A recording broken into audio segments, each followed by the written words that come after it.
Selamat siang, juga selamat sore untuk teman-teman yang berada di Indonesia Timur. Hari ini kita akan belajar mengenai 7 dimensi agama. Jadi ada seorang filsuf ya, seorang peneliti dari Skotlandia bernama Ninian Smart. Ya, dia melakukan penelitian di banyak tempat di seluruh dunia ini. Kemudian dia mempunyai kesimpulan bahwa sebenarnya semua agama itu mempunyai dimensi-dimensi yang kurang lebih sama, serupa. Bisa dikatakan ada kurang lebih sekitar 7 dimensi yang ada di dalam setiap agama. Jadi agama apapun juga itu pasti punya dimensi-dimensi ini. Nah, mari bersama-sama kita pelajari mulai dari yang pertama, itu adalah dimensi ritual atau praktik. Ya, jadi dimensi ritual ini adalah hal-hal yang terkait dengan misalnya doa ya. Ya misalnya kalau saudara-saudara kita yang Muslim itu sholat, ada sholat lima waktu. Kemudian kalau saudara-saudara kita yang beragama Hindu itu mungkin dengan memberikan sesajen di pagi dan sore hari. Ya kalau kita misalnya ke Bali itu kita melihat ada tempat-tempat pemujaan, kemudian ada ya canang atau tempat sajen itu yang berisi bunga-bunga atau mungkin makanan atau benda lain. Ya, ini ritual ya. Jadi hal-hal yang terkait dengan ritus dari agama-agama. Ya doa, kemudian ibadah yang rutin, kemudian ya praktek-praktek keagamaan yang lain. Nah kemudian ada yang namanya dimensi emosi dan pengalaman, emotional and experiential dimension. Nah, setiap agama pasti ada saat-saat di mana umatnya itu mengalami ya emosi, entah sedih, entah gembira, dan ini dikaitkan dengan ya pengalaman-pengalaman keagamaan tertentu. Jadi experiential pengalaman itu sangat mempengaruhi umat beragama ya ketika mereka kemudian muncul emosi-emosi. Ya, misalnya kalau di dalam agama Kristen ada orang yang mendapat penglihatan misalnya atau mengikuti KKR kemudian mengalami kesembuhan, dia merasakan emosi yang sangat luar biasa, ya kegembiraan karena misalnya sudah disembuhkan, atau ya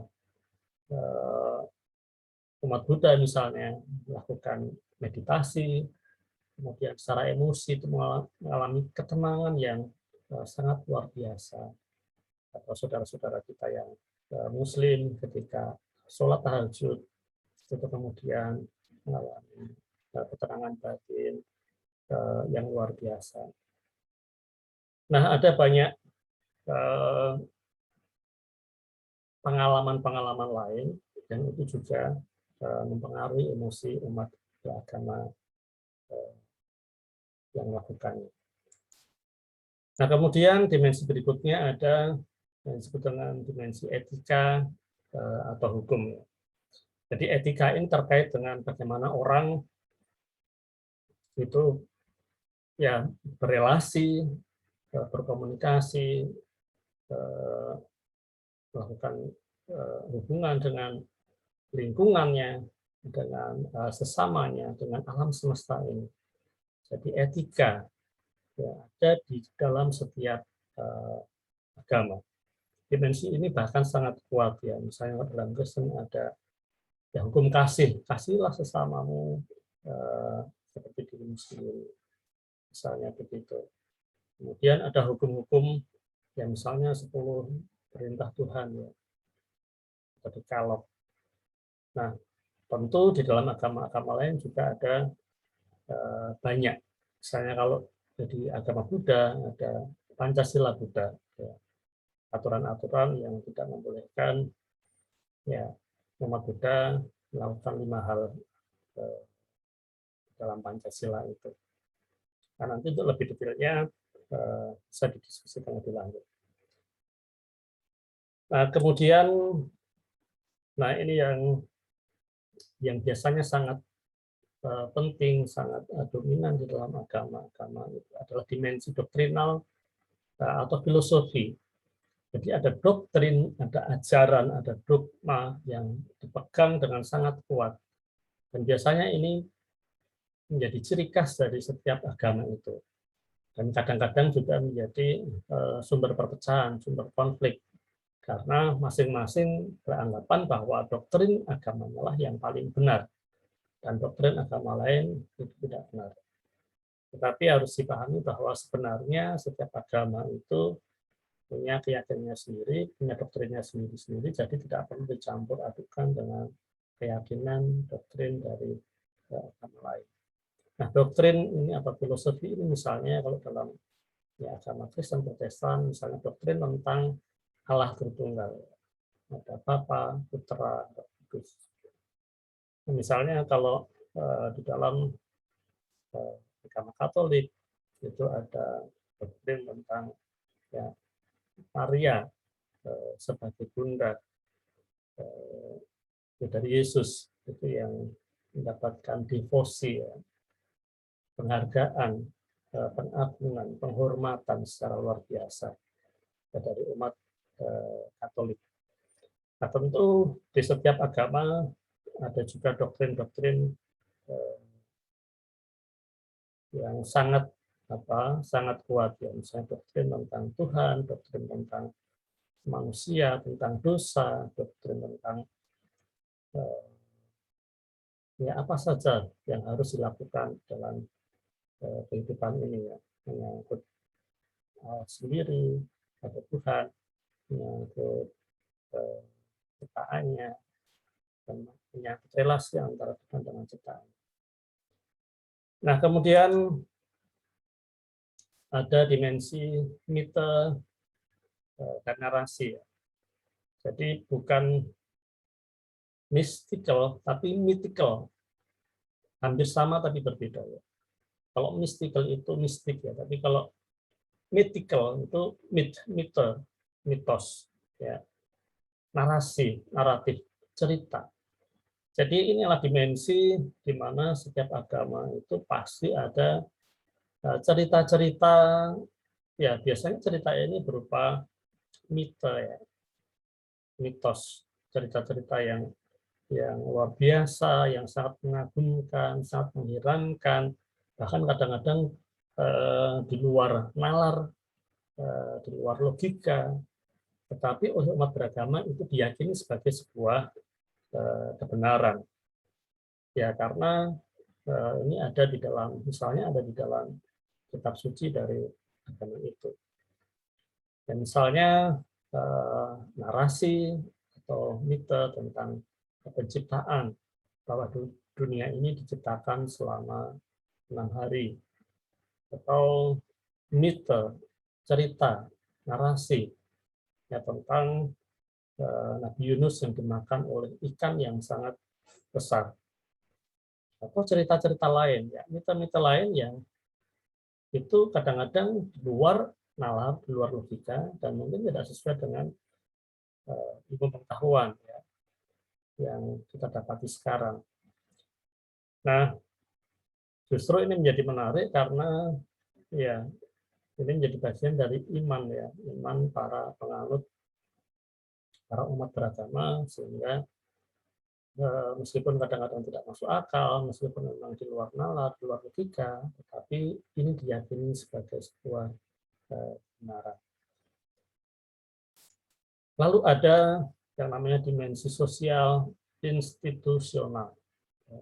Dimensi sosial ini ya dimensi bagaimana umat beragama itu berrelasi dengan sesamanya, dengan lingkungannya, dengan umat beragama lain. Ada institusinya. Ya, institusi itu kalau di dalam Kristen ada yang namanya PGI, Persekutuan Gereja-Gereja di Indonesia. Itu sebuah institusi yang menaungi atau menampung jadi wadah persekutuan dari gereja-gereja di seluruh Indonesia.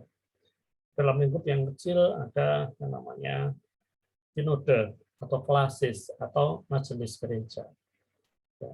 Kemudian misalnya kalau di dalam agama Islam ada institusi, ya lembaga, misalnya NU, Nahdlatul Ulama. Ya, kemudian ada Muhammadiyah, ya. Kemudian ada, ya kalau lebih lingkup yang lebih kecil misalnya ada remaja masjid, ya. Atau kalau dalam Katolik ada namanya Mudika, ya, Muda-Mudi Katolik, ya. Kemudian kalau di dalam agama Hindu misalnya ada Parisada Hindu Dharma Indonesia, ya.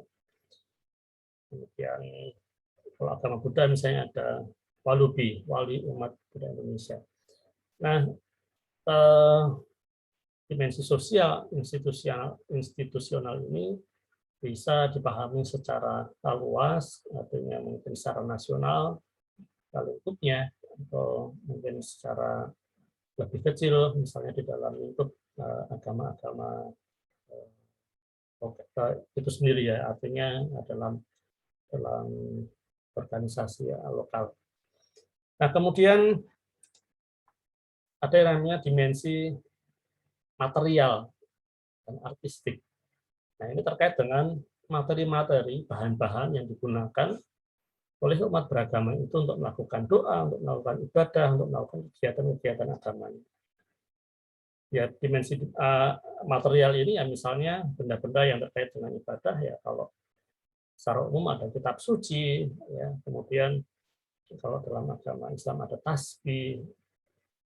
Ya, sebenarnya ini menarik karena ada kemiripan, ya. Misalnya kalau Islam tasbih, kalau Katolik ada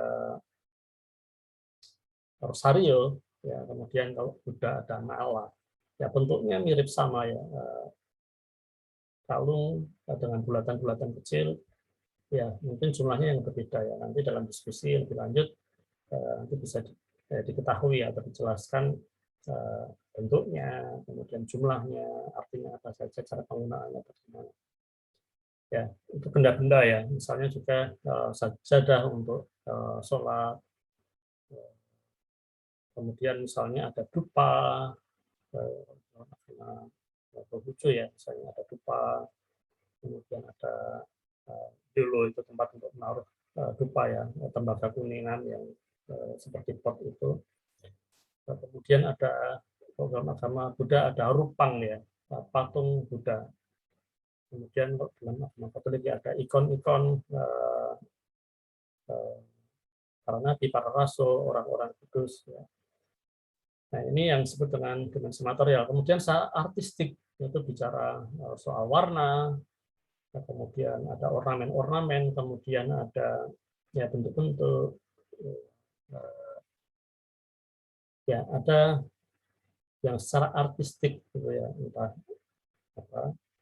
itu berupa musik, berupa hiasan, berupa ornamen-ornamen, dan banyak hal lain.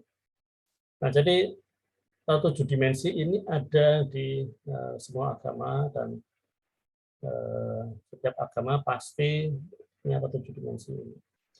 Nah, sekarang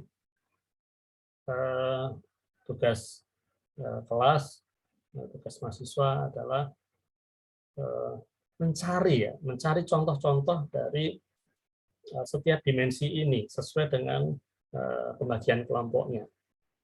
Ya, jadi kalau yang mendapat agama Islam ya mencari, misalnya dimensi ritual itu contohnya apa saja, dimensi emosi pengalaman, dimensi etika, hukum itu apa contohnya, ya. Ya kurang lebih seperti yang tadi saya contohkan, nanti dicari lebih detail, ditambahi lebih banyak. Demikian juga dengan kelompok yang lainnya yang dapat agama Buddha, agama Konghucu, Hindu,